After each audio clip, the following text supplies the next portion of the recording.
बिस्मिल्लाहिर्रहमानिर्रहीम। बोलते कालम के साथ मैं आमिर रज़ा खान। और अगर आपको मैं ये कहूँ कि बहुत जल्द सऊदी त्यारे और जदीद त्यारे जो हैं पाकिस्तान आ रहे हैं और सऊदी पायलट साथ आएंगे, यहाँ से तरबियत हासिल करके जाएंगे और यहाँ पर एक मुल्क और साथ शामिल होगा जो कि चीन होगा। तो यहाँ पर क्या ऐसा होने जा रहा है पाकिस्तान के अंदर कि जिसमें सऊदी रॉयल एयरफोर्स के वो जहाज़ जिनको आज तक पाकिस्तान नहीं लाया गया, वो भी पाकिस्तान आ सकते हैं और चीन भी यहाँ पर शामिल होगा। तो ये बात है इंडस शील्ड 2025 की। जी हाँ, इंडस शील्ड 2024 की मशक़ें जो थी, फ़ज़ाइया की मशक़ें, वो आपने देखी और जिसमें 24 ममालिक ने हिस्सा लिया था। उन मशक़ों की ख़ास बात क्या थी और इन मशक़ों की ख़ास बात क्या है, इसको आपने पाक सऊदी मुआहदे जो मुश्तरका डिफेंस का मुआहदा है उसके साथ रख कर देखना है। इस पर मैं मुकम्मल आपको आज तफसील बताने जा रहा हूँ। बहुत सारे लोग इस बात पर हैरान होंगे शायद कि वो तो ये समझ रहे थे कि पाकिस्तानी जहाज़ जाएंगे।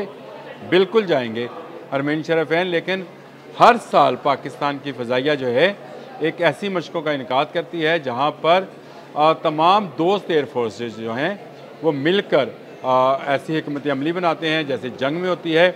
एक दूसरे के साजो सामान को देखा जाता है, एक दूसरे के प्लानिंग ऑफ वॉर को समझा जाता है। बहुत सारी वहाँ पे क्लासेस होती हैं, बहुत सारे वहाँ पे अमली मुजाहरे जो हैं किए जाते हैं। 2024 में 24 ममालिक ने इसमें शिरकत की थी। कहते हैं तो मैं आपको उनके नाम भी बता देता हूँ जी। पाकिस्तान एक था, मिस्र, तुर्की, सऊदी अरब, आज़रबाईजान, बहरीन, बांग्लादेश, चीन, जर्मनी, इंडोनेशिया, ईरान, इराक, उर्दन, तंजानिया, मलावी, मलेशिया, मराकश, ओमान, रोमानिया, जनूबी अफ्रीका, श्रीलंका, मुत्तहदा अरब अमारात, जिम्बाब्वे और कतर। ये ममालिक थे जिन्होंने पाकिस्तान के इंडस शील्ड के नाम से होने वाली फ़िज़ाई मशक़ों में हिस्सा लिया था। और इसमें एक ख़ास बात ये थी कि चीन और पाकिस्तान ने अलग से भी कुछ एक्सरसाइज का जो था वह एहतमाम किया था। सरफराज रफ़ीकी एयर बेस के ऊपर अगर आपको याद हो तो चीन का जो है J-16 जहाज़ पहली मरतबा पाकिस्तान आया था। इसके अलावा जो इलेक्ट्रिक वारफेयर में जो रडार्स और ईसा रडार्स और जहाज़ J-10C ने भी उसमें हिस्सा लिया था और JF-17 थंडर ब्लॉक 3 ने भी चीन के साथ अलग से जो मशक़ें थी उनमें हिस्सा लिया था। और इन मशक़ों में ज़रूरी नहीं है कि तमाम एयर फोर्सेस के जो हैं वो जहाज़ ही आते हैं जी, लेकिन चंद ममालिक आते हैं। बाकी जो हैं वो उनके नुमाइंदे वफूद आते हैं, आपस में इन वफूद का तबादला ख्याल होता है, स्ट्रेटजी पर बात की जाती है, एक दूसरे को समझने की कोशिश की जाती है। तो यूँ पाक फ़ज़ाइया हर साल एक बड़ी मशक़ का एहतमाम करता है और इस साल जो है 2025 को ये मशक़ें दोबारा होनी है। और इसमें इन मशक़ों की ख़ास बात यह होगी कि इसमें सऊदी रॉयल एयरफोर्स के जहाज़ भी हिस्सा लेंगे। यानी उनके पास आपको पता है कि F-15 ईगल जो कि जदीद तरीन अमेरिकन जहाज़ है वो मौजूद है। फिर टाइफून उनके पास यूरोपियन जहाज़ मौजूद है। इसके अलावा उनके पास एवॉक्स त्यारे हैं, वो भी सऊदी अरब के पास हैं। और जिस तरह से गए बरस चीन के साथ अलग से सरफराज रफ़ीकी एयरबेस पर मशक़ें हुई थी, इम्कान इसका है कि इस साल भी कुछ ऐसी मशक़ें चीन के साथ की जाएंगी जिनमें शायद J-35 जो है उसको भी डिस्प्ले किया जाएगा और सऊदी अरब भी उसका हिस्सा होगा। इस बात का कभी इम्कान है। इस वक्त धूम मची हुई है, हर तरफ इस बात का कहा जा रहा है क्योंकि पाकिस्तान और सऊदी अरब एक ऐसे मुआहदे में बन चुके हैं जिसके तहत स्ट्रेटजिकली उन दोनों की टेक्नोलॉजी और दोनों की जो महारत है जंगी लिहाज से उसको एक होना है। और उसको एक कैसे होना है, इसके लिए अलग से मशक़ों का एहतमाम भी किया जाएगा। सऊदी अरब के पास मैंने आपको बता दिया जिस तरह उनके पास जदीद एवॉक्स तैयारे हैं, F-15 है, टाइफून है। इसी तरह पाकिस्तान के पास J-10C है, पाकिस्तान का अपना JF-17 थंडर है और पाकिस्तान J-35 को भी हासिल करना चाह रहा है। चीन इन मशक़ों में हमेशा नुमाया रहा है और चीन के जहाज़ आते हैं। चीन के ना सिर्फ वो जहाज़ जो कि जंगों में इस्तेमाल होते हैं वो भी आते हैं, बल्कि वो जहाज़ जो कि रडार्स से लेस होते हैं और आपको मुकम्मल सर्वेलेंस फराहम करते हैं, वो भी इन मशक़ों में हिस्सा लेते हैं। यानी चीन का फ्लीट जो है वो भरपूर आता है दिफाई साजो सामान से लेस, पिछले साल भी जब ये आए थे तो इन्होंने बहुत सारी चीज़ों को वहाँ पे डिस्प्ले किया था। मैंने आपको J16 के मुतालिक बताया, J10C के मुतालिक बताया।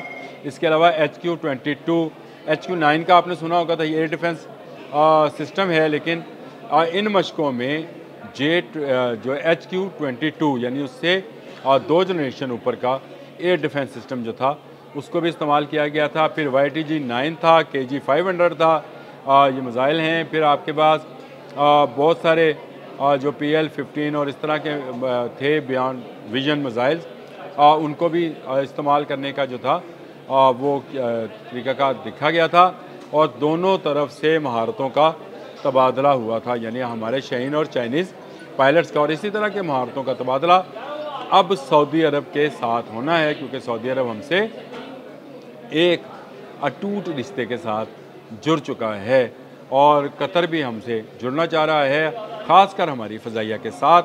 कल मैंने इस हवाले से JF-17 थंडर का आपको बताया था, जिसके बारे में ये ख़बरें हैं कि उसका एक स्क्वाड्रन जो है कतर में जाएगा।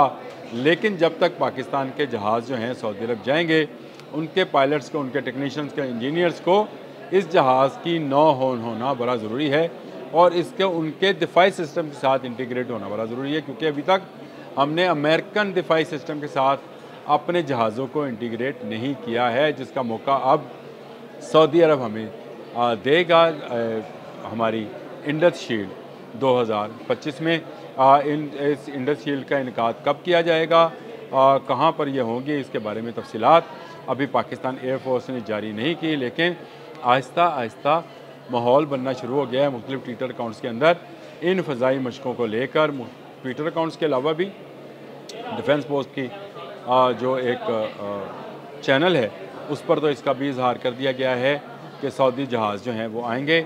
इसी तरह जो ट्विटर अकाउंट्स हैं उनके मैं तस्वीरें भी साथ लगा देता हूँ, जिसमें ये कहा गया है कि पाक सऊदी मुश्तरका फ़ज़ाई मशकें, लेकिन मेरा अपना है कि ये मुश्तरका फ़ज़ाई मशकें इंडस शील्ड 2025 के बैनर तले ही होंगी। लेकिन जिस तरह से सरफराज रफ़ीकी एयरबेस पर एक अलग से पाक चाइना एक्सरसाइज हुई थी, फ़ज़ाई एक्सरसाइज, उसी तरह अब सऊदी अरब के साथ भी अलग से भी फ़ज़ाई मशक़ें जो हैं उनको तरतीब दिया जा सकता है, जिसका फ़ायदा पाकिस्तान से ज़्यादा सऊदी अरब को होगा और इसके साथ साथ चाइना को भी होगा कि उसको अमेरिकन टेक्नोलॉजी अमलन देखने को मिलेगी। ये बड़ा एक अहम मुआहदा है। एवं ही चीखां नहीं निकल रही इंडिया दियाँ, इसराइल दियाँ कि इस मुआहदे के तहत अब पाकिस्तान और सऊदी अरब का डिफेंस एक हो चुका है, दोनों की फ़ज़ा एक हो चुकी है और दोनों की फ़ज़ाओं में उड़ने वाले शाहीन एक हो चुके हैं और इन मशकों के बाद महारत भी एक हो जाएगी। यानी पाकिस्तान को सऊदी जहाज़ों के हवाले से बहुत सारी मालूमात जो हैं जो कि दरकार होती हैं जंगी हिकमत अमली के लिए वो मिल जाएंगी। इसी तरह सऊदी अरब को दिफाई हिकमत अमली के तहत बहुत सारी चीज़ों और टेक्नोलॉजी के बारे में आगाही हासिल हो जाएगी। इसलिए मैं कहता हूँ कि ये पाक सऊदी दिफाई माहिदा उम्मत मुसलमान के लिए है, सिर्फ़ 2 मुल्कों के लिए नहीं है। अब तक के लिए इतना ही। अल्लाह हाफ़िज़।